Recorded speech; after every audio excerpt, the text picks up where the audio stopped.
থাকো, যাস কেন? এনে কি করো? তোমার না দেখছি মেশিনের উপরে বসে দিছে। এই যে এদিকে ওর আম্মু তরকারি কাটতেছে আর ও এখানে বসে আছে চুপচাপ। কিছু বলবে না?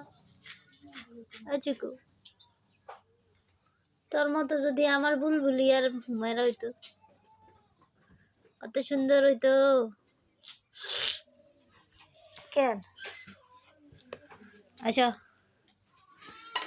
তোমার জন্য আম্মু একটা মালা নিমু, সুন্দর একটা গলার মালা নিমু। কেন? এদিকে সামা। তো সকালে আম্মু ভাত দিছি না, মাছ দিয়ে মাখি দিছি না, আমার কাছে আসস নাকি?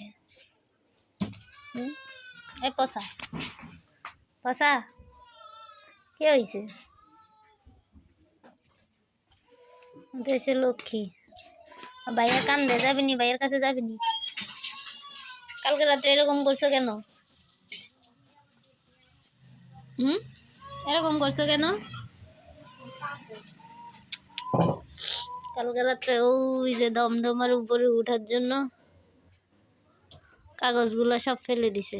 এই কাগজগুলো দিয়েছি আমাদের হিটার চালাই, হিটারের গরম থাকার জন্য ঘর, যেহেতু টিনের ঘর, মানে ফাঁকা দিয়ে হিটের হাওয়াগুলো চলে যায়, সেজন্য হচ্ছে কাগজগুলো দিয়ে দিচ্ছি।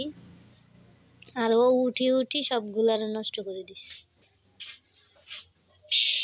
খালি আম্মুরে চিনে, আর কেউ রে চিনে না।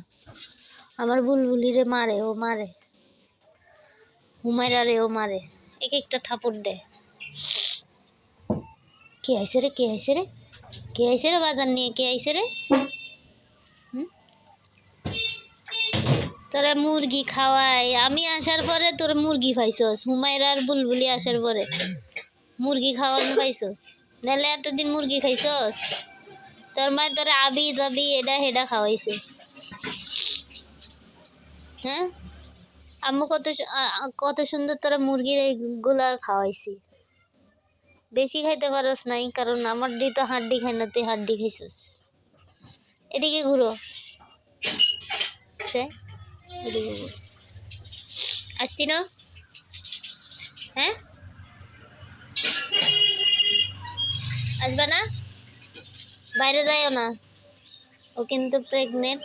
আল্লাহ বাঁচালে সবাই দোয়া করবেন যাতে ওর বাচ্চাগুলো সুস্থ হয়, কারণ পরশুদিন হচ্ছে একটা বাইরে কুকুর ওরে অনেক জোরে আছাড় মারছে, একদম গেটির কল্লায় ধরে, যেখানে ফাঁকা দেখা যাইতেছে ওই বাইরে দিয়ে গিয়ে ও একটু বসছিল, আর ওই কুত্তাটা আইসা ওরে কামড় দিছে, আছাড় দিছে এই সাইডটা, ব্যথা পাইছে।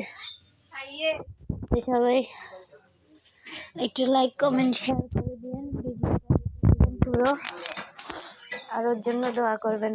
হয়তো ওরা আমাদের বাসায় নিয়ে যাব আমার সাথে, কারণ এখানে থাকি অনেক রিস্ক, এদিকে সাইডে অনেক রাস্তা, কারণ এর আগে ওরা একটা বাচ্চা এরকম ওর মতো বড় হয়েছে, মারা গেছে, ওর জন্য অনেক রিস্ক, সে কারণে ওরা নিয়ে যাব আমরা।